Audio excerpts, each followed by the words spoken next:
Wa idza sa'alaka ibadi anni. Baik. Ini menarik nih. Tiba menerangkan tentang kewajiban puasa, lalu masuk ke aspek fikihnya, berapa lama, siapa yang ditoleransi, bagaimana menggantinya.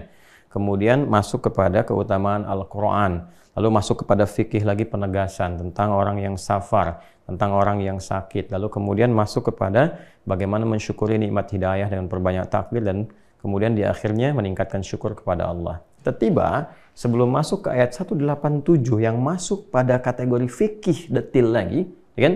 Tentang kehidupan rumah tangga, suami istri saat puasa, sampai menentukan awal dan akhir puasa, kapan mulai puasa, kapan akhirnya, gitu kan? Sampai ke ujungnya. Tiba di ayat 186 itu ada ayat tentang doa. Nah, ini ya, ini yang paling menariknya. Wa idza sa'alaka ibadi, dan Muhammad sallallahu alaihi wasallam, jika ada yang bertanya kepadamu, kan? Baik. Ini rumus cepat ya teman-teman. Kalau ada idza ketemu dengan bentuk past tense, fi'il madhi disebutnya, maka maknanya mudhari. Jelas? Nah, tapi bukan sekedar mudhari di sini. Ini menunjukkan bahwa kejadian ini bisa berlangsung di masa Nabi saat disampaikan ayat ini dan akan terjadi kembali di masa depan tanpa batasan. Artinya, di era Nabi Muhammad SAW, kan ketika ayat ini diturunkan, ada di antara hamba-hamba Allah yang akan berkonsultasi kepada Rasulullah untuk mendekat kepada Allah Subhanahu wa Ta'ala. Ketika ayat ini diturunkan bersamaan dalam rangkaian Ramadan, ingin memberikan kesan bahwa saat momentum Ramadan itu tiba, akan didapati banyak orang-orang yang ingin mendekat kepada Allah. Itu rahasianya. Kenapa ayat ini turun? Dalam rangkaian juga ditempatkan di ayat Ramadan, ingin memberikan kesan kepada kita bahwa ketika tiba Ramadan itu, banyak sekali di antara orang-orang hamba-hamba Allah yang ingin mendekat kembali kepada Allah Subhanahu wa Ta'ala. Bila dulu di era Nabi terjadi, maka sampai kini pun akan didapati. Kalau nggak percaya, lihat nanti. Begitu masuk Ramadan, tidak sedikit ya insan-insan beriman, hamba-hamba Allah ingin mendekat kepada Allah. Baik ya? Nah, siapa di antara hamba-hamba itu disebut oleh Allah Subhanahu wa Ta'ala dengan kata ibadi, ya kan? Anni, jika ada hamba-hambaku. Jadi ibad itu bentuk jama', bentuk plural, ya. Plural dari kata abdun, jamaknya ibad ke sini.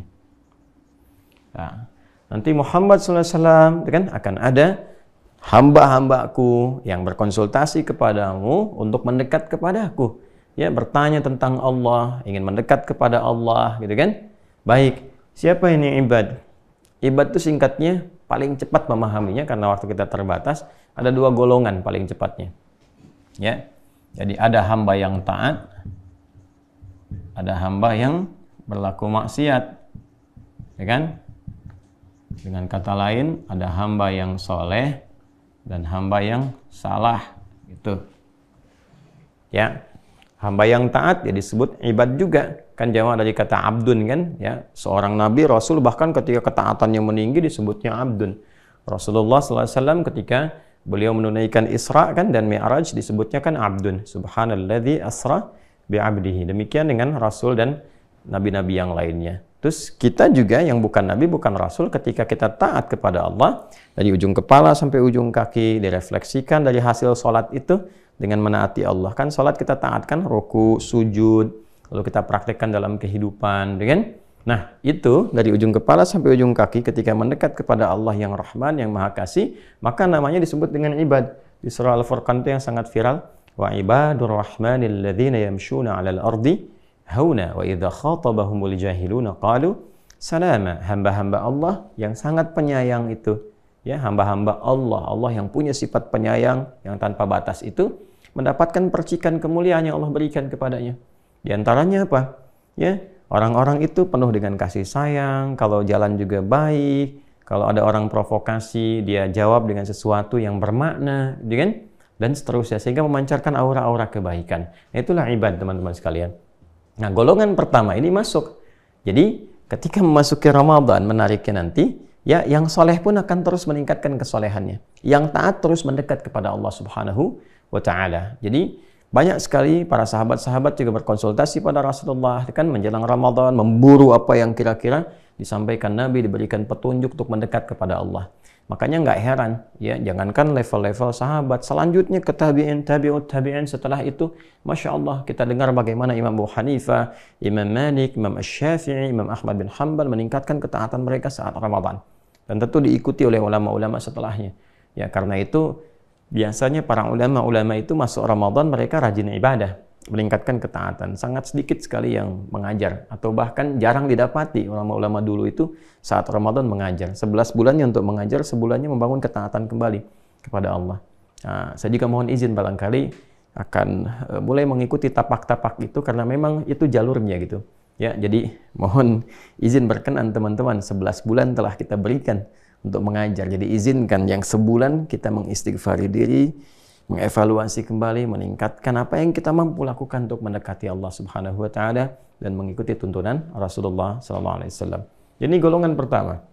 Ya, jadi orang soleh pun meningkatkan lagi ketaatannya, membangun kedekatannya dengan Allah Subhanahu wa taala. Baik. Kemudian yang kedua juga ini, ada yang kedua nih pelaku maksiat, orang salah.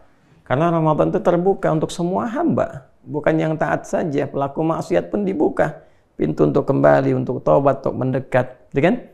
Dari mana kata ibad taunya kita juga digunakan oleh Al-Quran untuk menunjuk pada pelaku maksiat. Misalnya Quran surah ke-39, ya, Quran surah ke-39, Az-Zumar ayat 53, ya. Ketika Allah menyampaikan qul ya ibadiyalladzina asrafu ala anfusihim la taqnatu min rahmatillah. Ya Muhammad SAW katakan, sampaikan pada hamba-hambaku. Ini pakai ibadi juga, qul ya ibadi. Ya, sampaikan Muhammad SAW pada hamba-hambaku, ya hamba-hambaku kata Allah, yang telah merasakan, mengakui, sadar telah banyak berbuat maksiat, banyak berbuat salah. Ya. Lalu ada getaran di hatimu. Nah, ini sesuatu yang penting untuk digarisbawahi.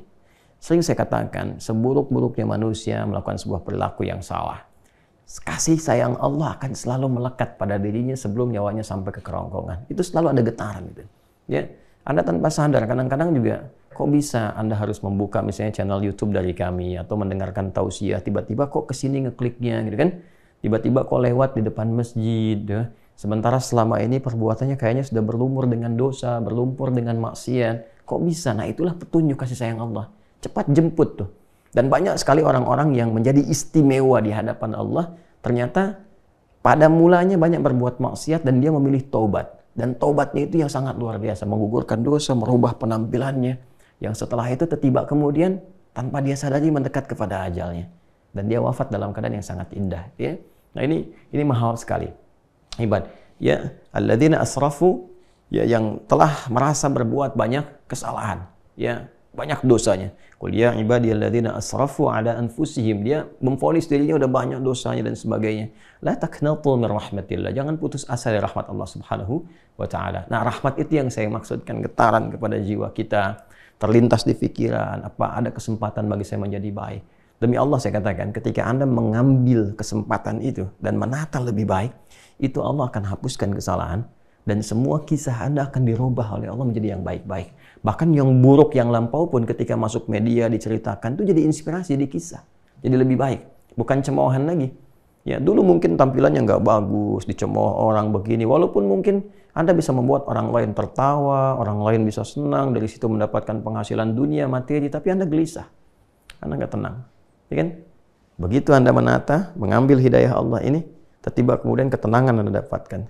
Sesuatu yang mungkin Anda nggak pernah dapatkan dari dulu, Anda idam-idamkan, betul. Begitu dapat itu, lalu Anda mengambil untuk berubah, pelan-pelan jadi lebih baik, kisahnya akan dirubah. Yang dulu ditutup, berganti jadi inspirasi kebaikan. Itulah ibad. Ya, innallaha yaghfiru dzunuba jami'a. Sungguh Allah menegaskan akan mengampuni semua dosa tanpa kecuali, sepanjang hambanya mau kembali.